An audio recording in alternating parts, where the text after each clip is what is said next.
Dark call me Bill Snatcher, just a brother for the rapture. I hang glide, holding on strong, hard to capture. Extravagant, resurrect the track and it's militant. And I react like a convict and start killing. It's manifesting. The gods work like appliances, dealing in my same like a lot.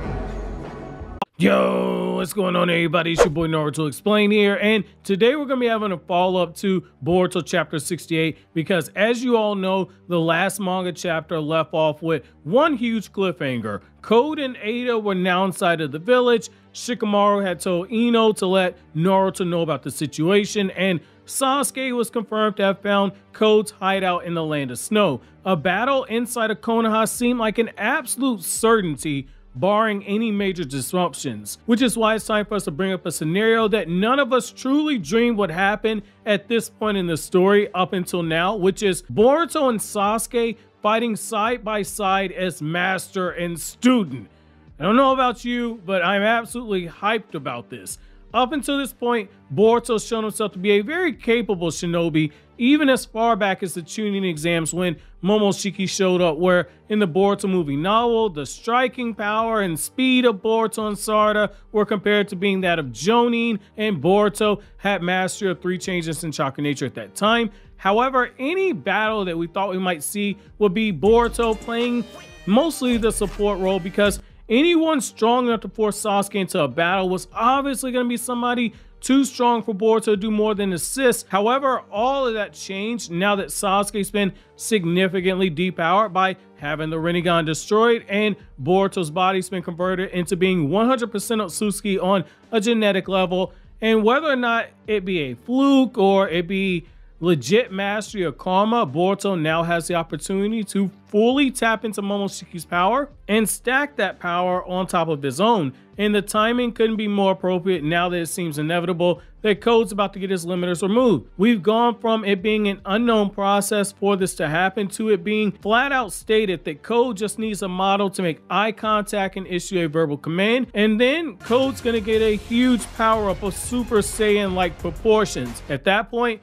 Code's power is going to shoot up well beyond that of Jigen. However, while we don't know how much higher than Jigen it is, or which Jigen Amado was referring to when he made that statement, that's going to be very important when looking at any Boruto and Sasuke versus Code battle. And to explain to you why that is, this is a good time for you to get your tea and your snacks together, which is also a good time for me to tell you about the sponsor of today's video. Today's video is going to be brought to you by Tokyo Treat and Sakura Co. With Tokyo Treat, you're going to get up to 20 of the latest and most exclusive limited edition and seasonal flavored Japanese snacks that are only available in Japan for a limited time. With Sakura Co's box, you're going to get 20 traditional and authentic and artisan Japanese snack items, including Japanese teas and one special Japanese tableware with your box every month. Another cool thing about Sakura Co is that they help in partnering with local Japanese snack makers in order to continue to share Japanese culture and traditions that have been passed down for over 100 years. Tokyo Treat Snack Box this month has the theme of a Sakura picnic, which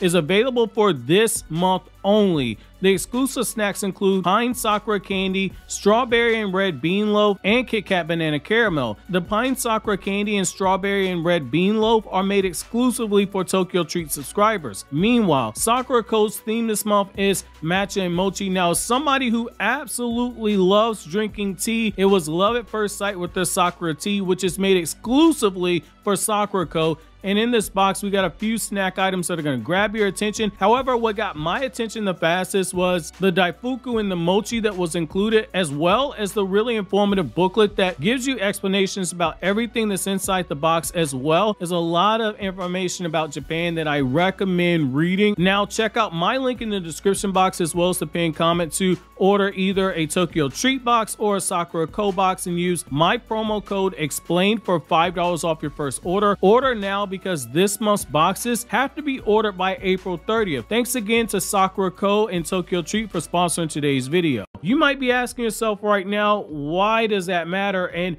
Jigen was just freaking strong enough that he shattered Sasuke's perfect Susanoo with a kick, and he destroyed 6-pass Chakra Mode Naruto's QB avatar with only an uppercut. This is a different level of power. And I would say pump the brakes for a second. We have more than one version of Jigen, and I think people forget that. We have the regular Jigen whose body was converted into Otsutsuki DNA, and he was pumped full of ninja tech by Amado. Then we have Jigen, who still meets those first two requirements, but he's now also absorbed the chakra of the Ten Tails.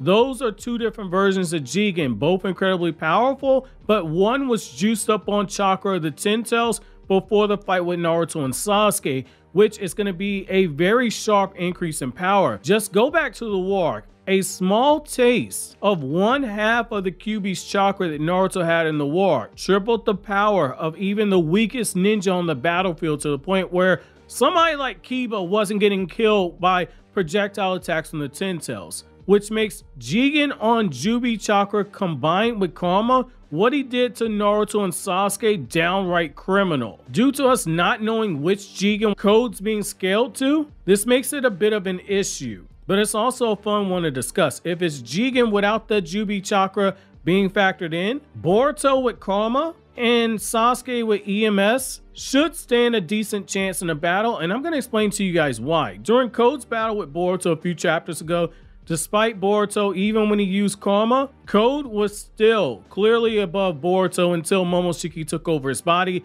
at which point Code realized he'd been praying to the wrong Otsutsuki. However, there were times when Boruto's tactics as a shinobi and Code's curiosity got the better of him, and it left him wide open for some of Boruto's attacks. Code could afford to do that against somebody like Boruto. Boruto, for as big of a genius as he is in battle, as shown when he blew up all of Ao's drones during the battle in the Vessel arc, Boruto doesn't have nearly the battle IQ of somebody like Sasuke, nor does he have the experience of somebody like Sasuke. This is where a battle can be proven to be a lot tougher than Code might be expecting. Let's say Code has its limiters removed and he kills Amado. Then that means that we have a dire situation that likely draws Sasuke or Naruto to the location. And if it's Sasuke, Boruto's likely to follow after behind him.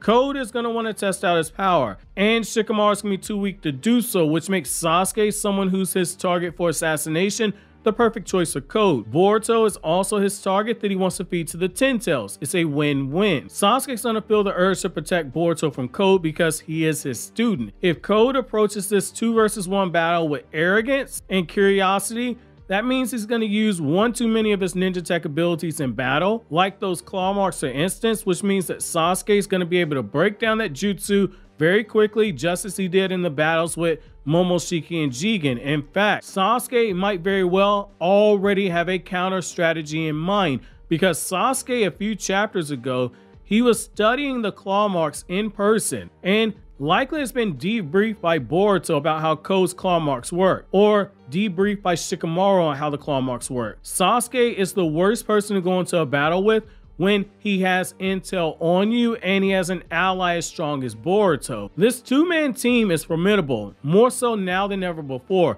And it's because Boruto right now, while he isn't as experienced as Sasuke, which is to be given that Sasuke does have a huge age gap on Boruto, but Sasuke in the car actuation arc of the anime specifically told Boruto that he couldn't travel with him or go on missions with him until he gained more experience, which Boruto's done since then.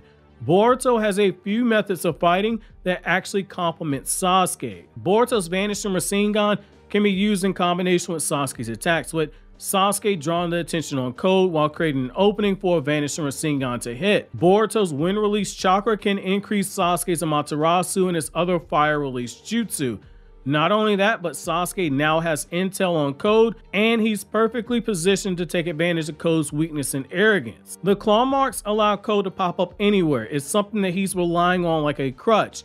Sasuke has the Susanoo, which we've seen wrap Susanoo with the Amaterasu flames, which makes Code trying to get a sneak attack a very deadly option, because even if he's faster than Sasuke, Sasuke only needs a fraction of a second in order to take a limb from Code, just in the same way he took the 4th Raikage's arm. Now it's going to come down to whether or not you believe the Mangekyo powers of Sasuke has been consolidated in one eye, but even if you don't, that's actually irrelevant, since once a Mangekyo has been awakened in both eyes, access to that power still remains, which means even if it's a weaker form of flame control, which is what's going to be implied based off what we have in the Naruto manga, Sasuke should be able to do so to an extent, which is a reminder, while Sasuke only has one eye, that doesn't mean the situations should be any different than any other Uchiha that we've seen with the Mangekyo. Shisui in the Ninja Escapades OVA, written by Kishimoto, popped out a Susanoo with one eye.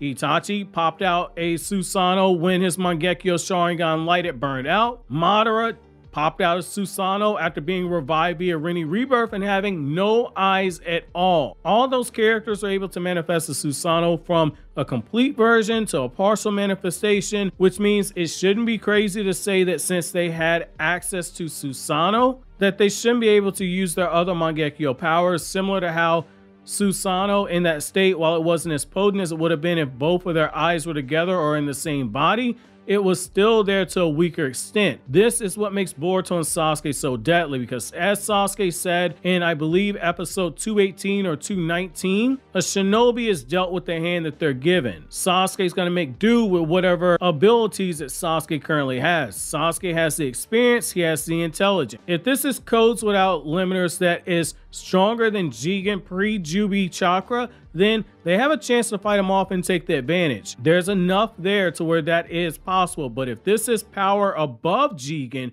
with Jubi chakra that beat up Naruto and Sasuke in episode 204, then they've got absolutely no chance at all, because Code should be slapping them around with ease, the same way the Ishiki slapped Sasuke, the same way the Ishiki turned Sasuke into a surfboard and made Naruto wonder if being Hokage came with life insurance, because he needed to make sure Hinata and his children would be taken care of in the case that he died. However, let me know what you guys think down in the comment section below. So always, guys, if you like anything I had to say, don't forget to comment, rate, subscribe, and share.